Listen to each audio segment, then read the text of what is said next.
الحمد لله رب العالمين والصلاة والسلام على سيد الأنبياء والمرسلين وعلى آله وأصحابه وذرياته وأهل بيته أجمعين. أما بعد، قال الله تبارك وتعالى في القرآن المجيد والفرقان الحميد: أعوذ بالله من الشيطان الرجيم، بسم الله الرحمن الرحيم. كنتم خير أمة أخرجت للناس تأمرون بالمعروف وتنهون عن المنكر وتؤمنون بالله. صدق الله العظيم. محترم بزرگوں اور میرے عزیز دوستوں، السلام علیکم ورحمۃ اللہ وبرکاتہ۔ اللہ تبارک و تعالیٰ نے جو بھی چیز بنائی ہے، پیدا کی ہے، ہر ایک چیز کو اللہ تبارک و تعالیٰ نے ایک مقصد دیا، اس کے بعد ہی اللہ نے اس چیز کو پیدا کیا۔ آپ دنیا کے اندر کوئی بھی ایسی چیز بتا نہیں سکتے کہ جس کو اللہ رب العزت نے بیکار ہی پیدا کیا ہو، ایسے ہی پیدا کر دیا ہو، وقت گزاری کے لیے پیدا کر دیا ہو۔ تو جب اللہ نے ایک کائنات کی چھوٹی سے چھوٹی چیز کو تک بیکار پیدا نہیں کیا، تو انسان جو اشرف المخلوقات جس کو اللہ نے بنایا، وہ یہ کیسے سوچ سکتا ہے کہ اس کو دنیا کے اندر ایسے ہی پیدا کر دیا گیا؟ مسلمان دوسرے لوگوں کا کیا کہنا، ہم مسلمانوں میں سے ہی چند مسلمان جو دین سے دور ہیں، ان کا بھی ذہن یہی بنا ہوا ہے کہ دنیا کے اندر آنے کا مقصد بس دنیا کو گزارنا ہے، وقت گزارنا ہے، کمانا ہے اور واپس اس دنیا سے چلے جانا ہے۔ دنیا میں آنے کا جو ہمارا کانسیپٹ ہے وہ ہمارے اندر کلیئر نہیں ہے کہ کیوں اللہ نے ہمیں دنیا کے اندر پیدا کیا، اللہ نے کیوں ہمیں دنیا کے اندر بھیجا ہے، یہ اللہ نے کائنات کو کیوں بنایا ہے۔ یہ ساری چیزیں ہیں، یہ ساری چیزوں کا پہلے کانسیپٹ ہمارے اندر کلیئر ہونا ہے کہ ان کو پیدا کرنے کا مقصد کیا ہے۔ جب ہمارے پاس یہ بات سمجھ میں آئے گی اور ہمارا یہ کانسیپٹ کلیئر ہوگا کہ ہمارے دنیا میں آنے کا مقصد کیا ہے، کیوں اللہ نے بھیجا، اس کے بعد آگے کی چیزیں پیدا ہوتی ہیں۔ پہلا سوال یہ ہے کہ اللہ رب العزت نے ہم لوگوں کو کیوں پیدا کیا؟ تو قرآن مجید ہی کے ذریعے سے ہم لوگوں کو بے شمار جگہوں پر اس سوال کا جواب ملتا ہے کہ جس میں اللہ رب العزت نے ارشاد فرمایا: وَمَا خَلَقْتُ الْجِنَّ وَالْإِنسَ إِلَّا لِيَعْبُدُونَ،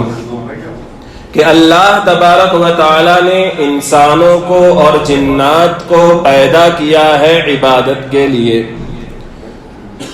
آنے کا مقصد معلوم ہو گیا کیوں پیدا کیا۔ اب عبادت ہمارا مقصد ہے تو عبادت کا مطلب کیا ہے؟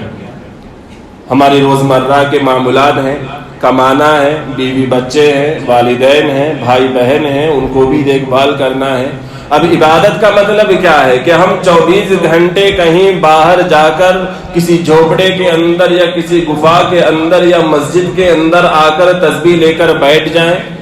اور اللہ کا ذکر کرتے رہیں۔ عبادت کا مطلب کیا ہے؟ اس کو اللہ تبارک و تعالیٰ نے دوسری جگہ اس سوال کے جواب کو بھی کلیئر کیا اور فرمایا کہ ہمارے دنیا میں آنے کا مقصد اور موت اور حیات کے بنانے کا مقصد یہ ہے کہ اللہ تبارک و تعالیٰ دیکھے کہ تم میں سے کون ایسے لوگ ہیں جو اچھے کام کرتے ہیں اور کون ہیں جو برے کام کرتے ہیں۔ الذی خلق الموت والحیات، کہ اللہ نے موت کو پیدا کیا اور زندگی کو پیدا کیا۔ کیوں پیدا کیا؟ لِيَبْلُوَكُمْ أَيُّكُمْ أَحْسَنُ عَمَلًا، کہ تم میں سے کون ہے جو اچھے اعمال کرتا ہے۔ تو اب عبادت کا مطلب کیا نکل کر آیا؟ اچھے کام کرنا۔ اچھے کام کرنا گویا یہ اللہ کی عبادت کرنا ہے، اور اچھے کام سے ہٹا کر اپنے آپ کو برے کام کے اوپر لگانا یہ برائی ہے، اور اللہ کو جو کام پسند نہیں ہے ان کاموں کو کرنے والے ہم بن جائیں گے۔ تو عبادت یہ اچھے کام ہے اور اللہ کی نافرمانی برے کام ہے۔ اللہ تبارک و تعالی نے جب سے یہ دنیا کو پیدا کیا، اور جب کبھی دنیا کے اندر انسان اللہ کے بنائے ہوئے اصول و ضوابط کے خلاف زندگی گزارنا شروع کیے، اللہ تبارک و تعالی نے اپنے انبیاء کرام کو بھیجا کہ یہ ان سارے اصول و ضوابط کو صحیح طریقے سے پھر لوگوں کو بتائیں، تاکہ وہ جو غلط ٹریک کے اوپر چلے گئے ہیں وہ سیدھے راستے کے اوپر آ جائیں۔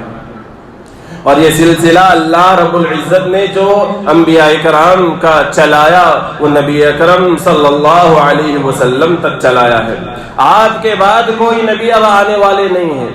کیوں آنے والے نہیں ہیں؟ اس لیے کہ اللہ تبارک و تعالیٰ نے ہر چیز کی حفاظت کی ذمہ داری لی۔ قرآن کے بارے میں اللہ تبارک و تعالیٰ نے ارشاد فرمایا کہ انا نحن نزلنا الذکر وانا له لحافظون، ہم نے اس کو اتارا، ہم ہی اس کی حفاظت کرنے والے ہیں۔ اور اسی کے ساتھ ساتھ انبیاء کرام کا جو کام تھا لوگوں کو دین کی بات پہنچانے کا، لوگوں تک اللہ کے پیغام کو پہنچانے کا، وہ کام نبی کے جانے کے بعد اللہ نے ختم نہیں کر دیا، واپس اٹھا نہیں لیا، اور یہ جو فریضہ تھا لوگوں تک اچھائی پہنچانے کا اس کو ختم نہیں کیا، بلکہ اس فریضے کو منتقل اللہ نے کر دیا امتیوں کے اوپر۔ بے شمار آیات ہم لوگوں کو مل جائیں گی جس میں اللہ رب العزت نے یہ بتایا ہے ہم لوگوں کو کہ تم بہترین امت ہو، کنتم خیر امت اخرجت للناس تأمرون بالمعروف وتنہون عن المنکر، کہ تم بہترین امت ہو۔ اللہ رب العزت ہمارے بارے میں خود گواہی دے رہا ہے کہ تم بہترین ہو، لیکن اس کے باوجود آج ہم دنیا کا معائنہ کریں تو ہمارے سے زیادہ ذلیل قوم کوئی آج نہیں ہو دکھ رہی ہم لوگوں کو،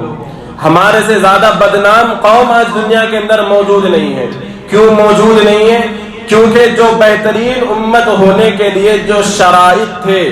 جو چیزیں ضروری تھیں کہ جن کے کرنے کی وجہ سے اللہ نے ہمارے مقام و مرتبے کو بڑھا دیا تھا، آج ہم نے وہ سارے شرائط کو چھوڑ دیا ہے، وہ ساری چیزوں کو چھوڑ دیا ہے۔ ان ساری چیزوں کو چھوڑنے کے بعد ہم آج یہ سوچتے ہیں کہ ہمارا پھر سے وہی مقام و مرتبہ بلند ہونا چاہیے جیسے صحابہ کے دور میں تھا، تابعین کے دور میں تھا، تبع تابعین کے دور میں تھا، اس کے بعد کے دور کے اندر جس طریقے سے مسلمان بلند مرتبے پر فائز تھے، وہ زندگی ہماری پھر سے شروع ہو،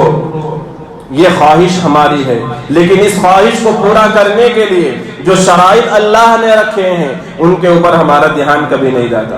ہم اس کی طرف سوچتے ہی نہیں۔ بس ہم لوگوں نے کامیابی یہ سمجھ رکھی ہے دنیا کی کہ ہمارے پاس پیسہ آ جائے، ہمارا اسٹیٹس اچھا ہو جائے، ہم مالدار بن جائیں، ہمارا بینک بیلنس بڑھ جائے تو ہم اچھے لوگوں کے اندر شمار ہونا ہمارا شروع ہو جائے گا، اچھے علاقے کے اندر، مہنگے اور پوش ایریے کے اندر اگر ہم لوگ رہ رہے ہیں تو ہم سمجھتے ہیں کہ ہمارا مقام اور مرتبہ اور رتبہ بڑا ہو گیا، ہمارا بینک بیلنس لاکھوں کروڑوں کے اندر آ گیا تو ہم سمجھتے ہیں کہ ہمارا عہدہ بڑا ہو گیا، ہمارا مقام اونچا ہو گیا۔ لیکن یہ اصل کامیابی اور مقام و مرتبے کو حاصل کرنا نہیں ہے۔ صحابہ کرام کی زندگیاں اٹھا کر دیکھیے، کیا ان لوگوں کے پاس کیا اسی طریقے سے بینک بیلنس کی بنیاد پر اپنے آپ کو اعلیٰ و برتر اللہ نے ان کو کیا، یا دین کے کام میں لگ کر دین کی بات کو لوگوں تک پہنچانے اور دین کے لیے قربانیاں دینے کے بعد اللہ تبارک و تعالیٰ نے ان کو مقام و مرتبہ عطا کیا؟ یہ سوچنے کا مقام ہے۔ آج ہماری خواہش تو ہے کہ ہم صحابہ کی طرح عمل کریں، صحابہ کی طرح قربانیاں دینے کی بھی ضرورت ہے۔ صرف یہ چاہنے سے کام نہیں چلے گا کہ ہم وہ مقام و مرتبے کو حاصل کر لیں۔ ان کے جس طریقے سے اللہ تک پہنچ تھی، اللہ کے ساتھ ان کا تعلق تھا، ویسا ہی ہمارے ساتھ تعلق ہمارا بھی بن جائے اللہ سے، تو یہ صرف زبانی جمع خرچ سے کام بننے والا نہیں ہے، اس کے لیے محنت کرنی پڑتی ہے۔ تو تو اللہ تبارک و تعالیٰ نے بہترین ہم لوگوں کو بننے کے لیے قرآن مجید کے اندر 3 شرطیں بیان فرمائی کہ تأمرون بالمعروف وتنہون عن المنکر وتؤمنون باللہ، کہ بھلائی کا حکم کرو، برائی سے روکو اور اللہ کے اوپر ایمان لے کر آؤ۔ اصل میں ہونا تو یہ چاہیے تھا کہ اللہ تبارک و تعالیٰ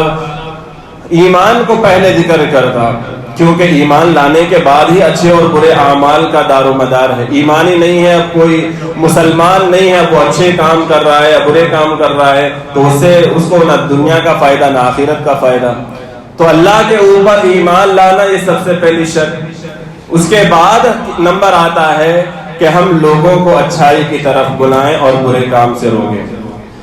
امر بالمعروف کہتے ہیں، امر کے معنی آتے ہیں حکم کرنا، معروف کے معنی آتے ہیں اچھا، یعنی اچھائی کا حکم کرنا۔ نہیں عن المنکر کا مطلب یہ ہے کہ نہیں کے معنی ہے روکنا، منکر کے معنی ہے برائی، تو برائی سے لوگوں کو روکنا۔ تو بے شمار موقع پر اللہ رب العزت نے یہ چیزیں بیان فرمائی ہیں کہ امر بالمعروف اور نہیں عن المنکر کے ہی ذریعے سے اللہ تبارک و تعالیٰ نے اس امت کے مقام و مرتبے کو بلند فرمایا ہے۔ ایک دوسری جگہ اللہ نے ارشاد فرمایا الذین ان مکناہم فی الارض اقاموا الصلاة وآتوا الزکاة وامروا بالمعروف ونہوا عن المنکر، کہ یہ لوگ ایسے ہیں کہ اگر ان کو زمین کے اوپر طاقت و قوت دے دی جائے تو یہ نمازوں کو قائم کریں گے، زکوٰۃ ادا کریں گے اور لوگوں کو اچھائی کی طرف بلائیں گے اور لوگوں کو برائی سے روکیں گے۔ اور ایک مقام پر اللہ تبارک و تعالیٰ نے ارشاد فرمایا والمؤمنون والمؤمنات بعضهم اولیاء بعض، کہ جو مومن مرد ہیں، مومنہ عورتیں ہیں، یہ ایک دوسرے کے دوست ہیں، ایک دوسرے کی مدد کرنے والے ہیں۔ یأمرهم بالمعروف وینہاہم عن المنکر ویقیمون الصلاة ویؤتون الزکاة ویطیعون اللہ ورسولہ، اور نماز کو قائم کرنے والے ہیں، روزے رکھنے والے ہیں، اللہ کی اطاعت اور اللہ کے نبی کی اطاعت کرنے والے ہیں۔ اولئک سیرحمہم اللہ، یہی وہ لوگ ہیں جن کے اوپر اللہ تبارک و تعالی ان قریب رحم کرے گا۔ بزرگان محترم، صرف قرآن مجید نہیں بلکہ تورات اور انجیل کے اندر بھی اللہ رب العزت نے نبی اکرم صلی اللہ علیہ وسلم کی فضیلت کو اس انداز میں بیان کیا کہ یأمرون بالمعروف وینہاہم عن المنکر۔ یہی خصوصیت کو اللہ نے وہاں بھی ذکر کیا اور بتایا کہ نبی اکرم صلی اللہ علیہ وسلم ایسے ہیں کہ جو اچھائی کی طرف لوگوں کو بلائیں گے اور برے کاموں سے لوگوں کو روکیں گے۔ ایک حدیث مبارکہ میں اللہ کے نبی صلی اللہ علیہ وسلم نے ارشاد فرمایا کہ میری امت میں آخر میں آنے والے لوگ پہلے لوگوں کے ثواب تک پہنچ جائیں گے۔ کس اعتبار سے پہنچ جائیں گے؟ بعد میں آنے والے لوگ، پہلے کے لوگ جو خیر القرون کے لوگ ہیں، صحابہ کرام ہیں، تابعین کا زمانہ ہے، تبع تابعین کا زمانہ ہے، اس کے بعد کا دور ہے، آپ حضرات کو بخوبی معلوم ہے کہ ان کا ایمان اور ہمارے ایمان کے اندر زمین و آسمان کا فرق ہے۔ ہم چاہے بھی عمل کے ذریعے سے ان کے مقام و مرتبے تک پہنچ نہیں سکتے۔ پھر کیا وجہ ہے کہ اللہ کے نبی صلی اللہ علیہ وسلم نے اس حدیث مبارکہ میں ارشاد فرمایا کہ بعد میں آنے والے میری امت کے لوگ پہلے کے لوگوں کے ثواب تک پہنچ جائیں گے، اور اس کی وجہ یہ بیان فرمائی اور نہیں عن المنکر، وہ نہیں یعنی وہ لوگوں کو برائی سے روکنے کے عمل کے ذریعے سے اس ثواب تک پہنچ جائیں گے۔ تو اندازہ لگائیے کہ لوگوں کو برائی سے روکنا یہ کتنا بڑا مقام و مرتبہ ہے۔ امر بالمعروف اور نہیں عن المنکر کا حکم کیا ہے؟ کیا یہ فرض ہے، یہ واجب ہے، یا سنت ہے، یا مستحب ہے؟ آخر اس کا مقام کیا ہے شریعت کے اندر؟ تو اس کو سمجھنے کے لیے یہ مثال کافی ہے کہ جس چیز کی طرف بلایا جا رہا ہے، ایک کوئی ہے جو نماز ادا نہیں کر رہا، نماز چونکہ فرض ہے تو فرض چیز کی طرف دعوت دینا، فرض چیز کی طرف بلانا بھی یہ فرض ہو جاتا ہے۔ اسی طریقے سے کوئی واجبات کو چھوڑتا ہے، واجب چیزوں کے اوپر عمل نہیں کرتا، تو اسی طریقے سے اس کی دعوت دینا، اس کی طرف اس کو بلانا اور اس ٹریک کے اوپر لے کر آنا بھی واجب ہو جاتا ہے۔ اسی طریقے سے جو بڑے بڑے گناہ ہیں، زنا ہے، شراب نوشی ہے، اور اسی طریقے کے اور بڑے بڑے جو گناہ ہیں ان سے روکنا یہ فرض کے درجے کے اندر آ جاتا ہے، نہیں عن المنکر کے۔ اور اسی طریقے سے جو کوئی چھوٹی موٹی برائی کے اندر مبتلا ہے، غلط کام کے اندر مبتلا ہے، تو ان کی اس سے روکنا یہ نفل اور سنت اور مستحب کے درجے کے اندر آ جاتا ہے۔ تو یہ مقام اور مرتبہ علماء کرام نے قرآن اور احادیث کی روشنی سے طے کیا ہے کہ جو چیزیں ہمارے اوپر فرض ہیں، اگر فرض کی طرف ہم اگر بلا رہے ہیں تو امر بالمعروف اور نہی عن المنکر یہ ہر ایک امتی کا فریضہ ہے. اور یہ فرض ایسا ہے کہ ہر ایک مسلمان اور ہر ایک امتی کے اوپر یہ فرض ہے. اللہ رب العزت نے یہ کنتم خیر امت کا لفظ یہاں پر ارشاد فرمایا ہے کہ اس میں پوری قوم آ جاتی ہے مسلمانوں کی. جتنے فرد ہیں، پڑھے لکھے ہیں یا دین سے دور ہیں یا دین میں لگے ہوئے ہیں، دنیا سے بھی دور ہیں، دین سے بھی دور ہیں، یا صرف دنیا کے اندر لگے ہوئے ہیں، جتنے بھی مسلمان ہیں سارے کے سارے اس امت کے لفظ کے اندر داخل ہو جاتے ہیں. لیکن ہمارا ذہن آج کے دور میں ایسا بنا ہوا ہے کہ ہم ہر کام کے لیے ایک مخصوص چیز کو مانگتے ہیں کہ فلاں شریعت کا کام ہے تو وہ اس کو کرنا ہے، فلاں چیز کام کرنا ہے تو دوسرے کو ہونا ضروری ہے. تو آج ہم نے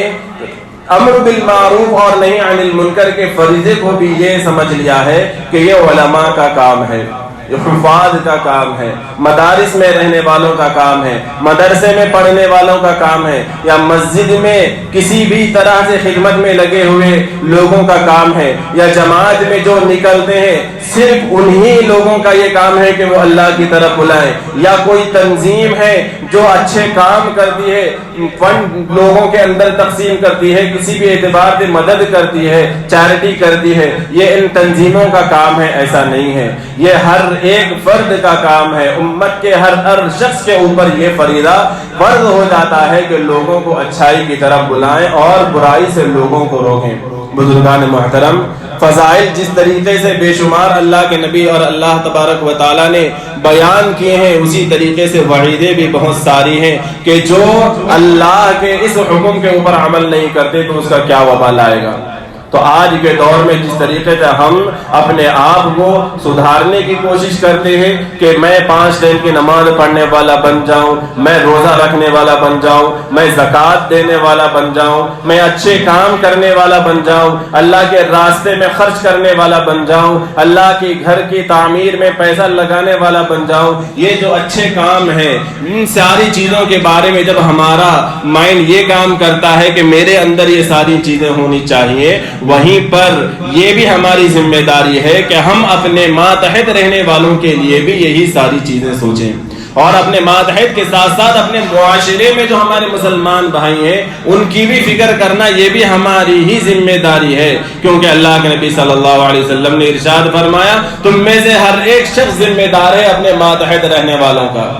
ہر ایک سے سوال کیا جائے گا اپنے ماتحت میں رہنے والوں کا. جس طریقے سے نماز کا ہم لوگوں سے سوال ہوگا آخرت کے اندر، زکوٰۃ کا، روزے کا، سارے معاملات کا ہم سے سوال ہوگا، وہیں پر اپنے ماتحت میں رہنے والوں کا بھی ہمارے سے سوال ہوگا کہ تم نے اپنے ماتحت رہنے والوں کو، تمہاری بیوی کو، تمہارے بچوں کو، یا ہمارا کوئی کمپنی ہے یا ہمارے ماتحت میں کوئی نوکر چاکر ہے تو اس کے بارے میں بھی ہم سے سوال ہوگا کہ تم نے ان کو دین کی بات پہنچائی کہ نہیں پہنچائی. جس طریقے سے ہم دنیا کے معاملات میں ان کی رہبری کرتے ہیں، مشورے دیتے ہیں کہ یہ چیز صحیح ہے، یہ چیز غلط ہے، اسی طریقے سے کیا تم نے دین کے بارے میں اپنے ماتحت رہنے والوں کو یہ بات پہنچائی کہ نہیں پہنچائی کہ برے کاموں سے ان کو روکا کہ نہیں روکا، اچھے کاموں کا حکم دیا کہ نہیں دیا. اسی لیے اللہ تبارک و تعالیٰ نے ارشاد فرمایا یا ایھا الذین آمنوا قوا انفسکم واہلیکم نارا، کہ اے ایمان والو اپنے آپ کو بھی اور اپنے گھر والوں کو بھی جہنم کی آگ سے بچاؤ.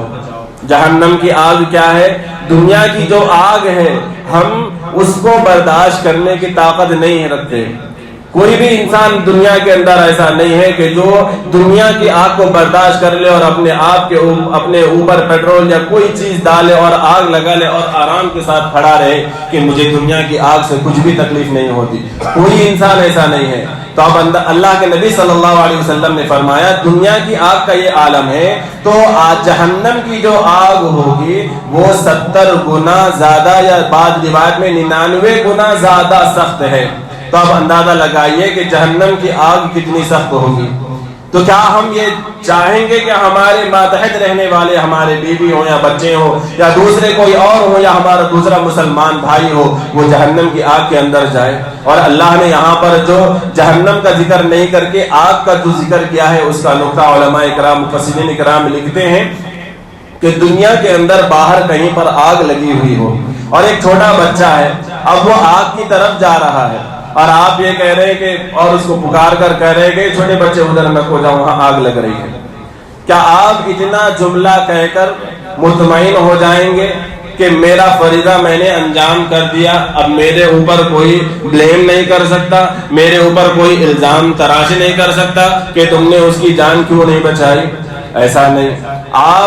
آپ کا بیٹا بھی نہ ہو، کسی غیر کا ہی بچہ ہو، مسلمان بھی نہ ہو، دوسری قوم سے اس کا تعلق ہو، اگر وہ آگ کے اندر گرنے جا رہا ہے، آگ کی طرف بھاگتے ہوئے جا رہا ہے، بحیثیت انسان ہونے کے، انسانیت کے ناطے آپ بھاگ کر جاتے ہیں اور اس کو پکڑتے ہیں اور اس کو واپس کھینچ کر لاتے ہیں، اور اگر آپ ایسا نہیں کرتے، بچہ آگ کے اندر جا کر گر جاتا ہے اور ہلاک ہو جاتا ہے، مر جاتا ہے، تو آپ وہاں پر کھڑے رہیں تو کیا پبلک آپ کو چھوڑے گی؟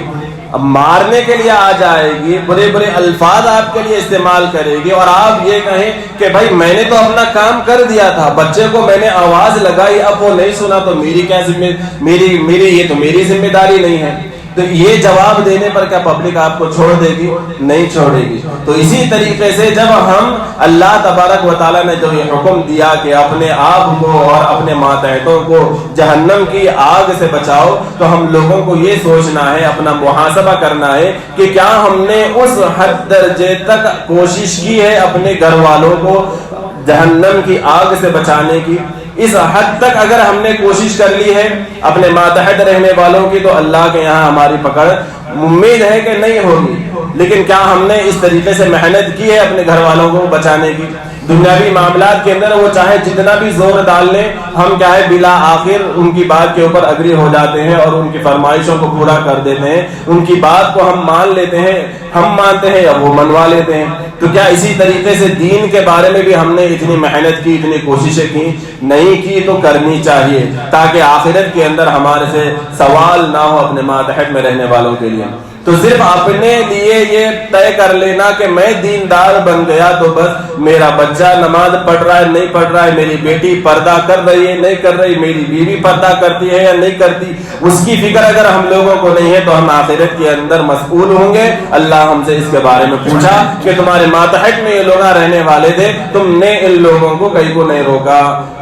تو یہ اللہ تبارک و تعالیٰ نے اس آیت مبارکہ کے اندر ارشاد فرمائے اور ذمہ داری بتائی کہ ہم میں سے ہر ایک کی ذمہ داری ہے۔ اب اگر جو کوئی شخص امر بالمعروف اور نہی عن المنکر یعنی لوگوں کو اچھائی کا حکم اور برائی سے لوگوں کو نہ روکے تو اس کا وبال کیا ہے؟ اللہ کے نبی صلی اللہ علیہ وسلم نے بے شمار احادیثوں کے اندر اس کی وبال کو بھی بتلایا ہے، اور اس میں وعیدیں بھی اللہ کے نبی نے بیان فرمائی۔ ایک حدیث میں مثال کے ذریعے سے اللہ کے نبی صلی اللہ علیہ وسلم نے ارشاد فرمایا، کیونکہ مثال کے ذریعے سے آدمی کے ذہن میں بات جلدی گھس جاتی ہے۔ تو چند لوگ تھے، کشتی کا سفر ان لوگوں کو درپیش تھا، پہلے زمانے میں کشتی سے ٹریول زیادہ ہوتا تھا، تو کشتی لے لی گئی سفر کے لیے، لوگ بہت زیادہ تھے تو دو جماعتوں کے اندر تقسیم کر دیا گیا لوگوں کو، 2 فلور کی کشتی تھی۔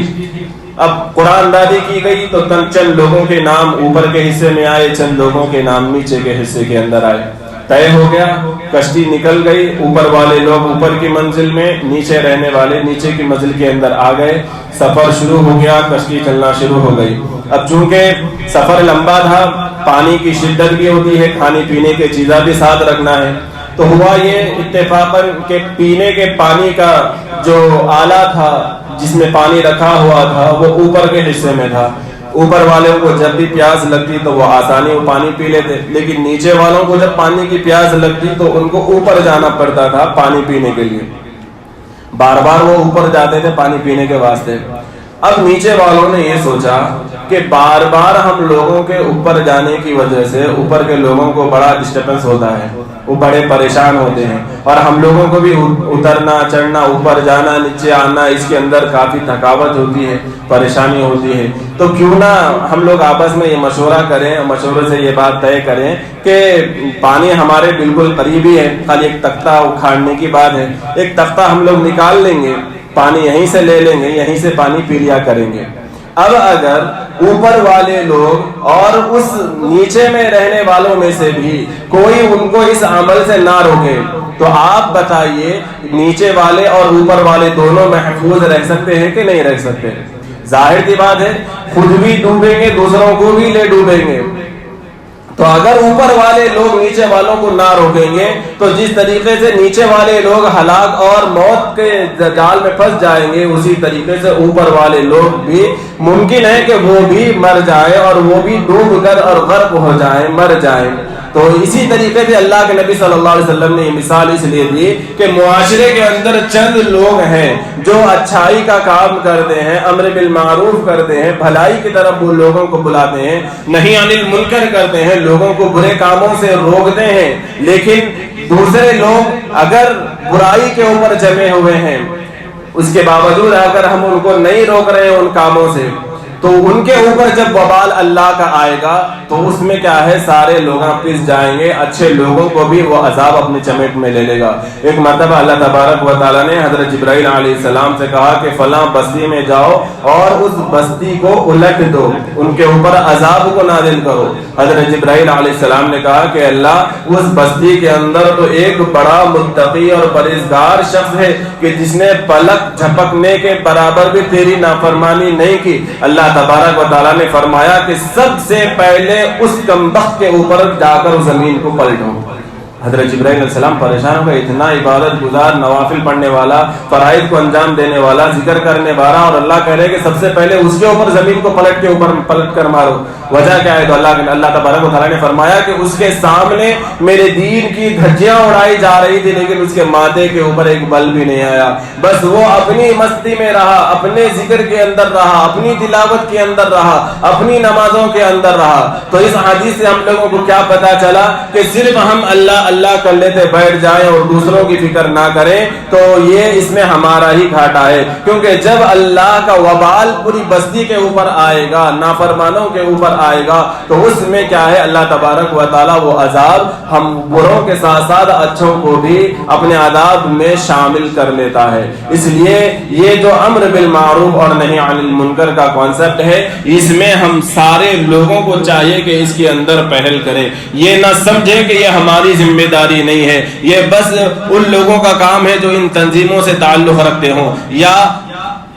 مدارس میں پڑھنے والے ہوں، یا مساجد میں اور اسی طریقے سے جو جماعتیں ہیں ان سے تعلق رکھنے والے ہوں، یہ ان کا کام ہے، ہمارا کام نہیں ہے۔ اس لیے بے فکر نہ ہو، ہم میں سے ہر ایک شخص اس کے بارے میں یہ غور و فکر کرے اور اپنا فریضہ بنا لے، اور ہم میں سے جس کو جتنا ہو سکے اس حساب سے بلانا ہے۔ ایسا نہیں کہ ہم